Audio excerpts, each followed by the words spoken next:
Tout cas, merci Pôle Énergie pour me donner l'opportunité de présenter cette offre. Alors, je suis François Ducornet, PDG de Volt, et donc je déploie cette offre de mesure avec la société Infoservice représentée par Philippe Vattel et aussi membre du Pôle Énergie. Donc, cette offre de mesure, donc on va parler donc de la mise en place de comptage et de logiciels d'analyse des mesures énergétiques au sein d'une usine ou au sein d'un bâtiment tertiaire. Donc ces mesures visent donc à traquer le gaspillage énergétique. Alors ça, c'est des exemples et des grands chiffres par rapport aux économies réalisées par la mise en place de ces systèmes de mesure. Donc ça va être comment faire ces économies qui sont évaluées par l'ADEME entre 8 à 15% de la consommation d'un site. Ça va être par exemple par la diminution des consommations de veille, donc au niveau de machines, de moyens de production. Ça va être par l'identification de meilleures pratiques de production. Donc, on va pouvoir optimiser la consommation en choisissant par exemple de produire sur les machines les plus performantes. On ne sait pas forcément identifier sans mesure.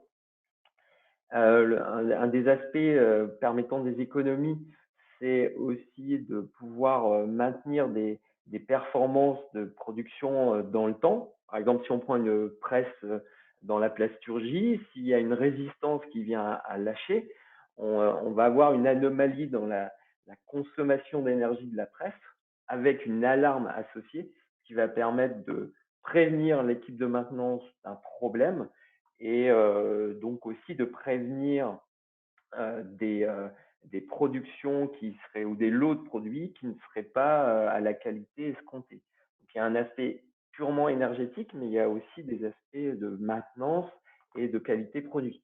Enfin, le bénéfice de la mise en place de structures de comptage, c'est de faciliter le reporting RSE avec la mise en place d'indicateurs de performance énergétique et mesurer les économies générées selon une norme qui s'appelle l'IPMVP et dans le cadre d'un système de management de l'énergie, notamment l'ISO 50001.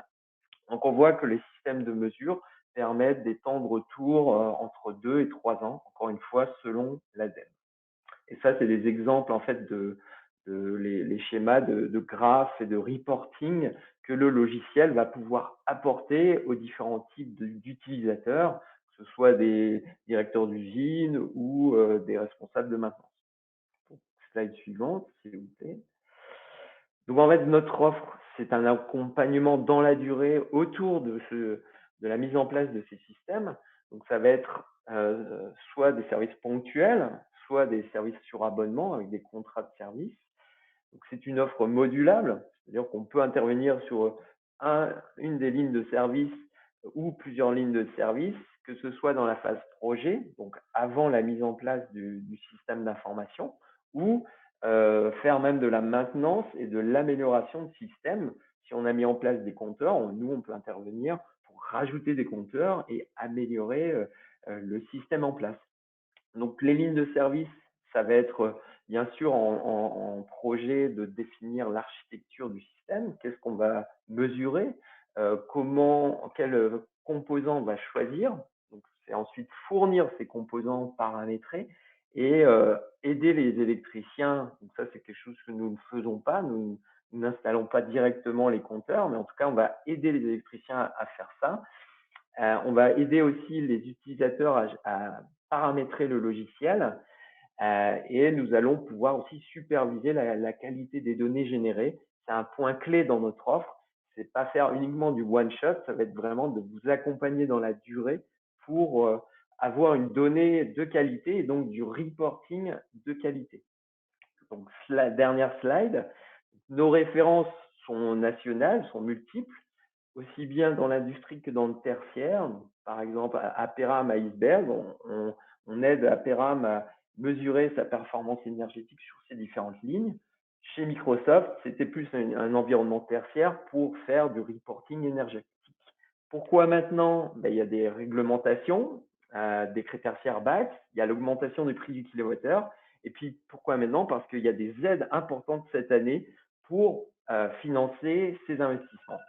voilà, avec la fiche C2E en place et l'aide exceptionnelle jusqu'au 31 décembre 2022 qui peut monter jusqu'à 50% du montant.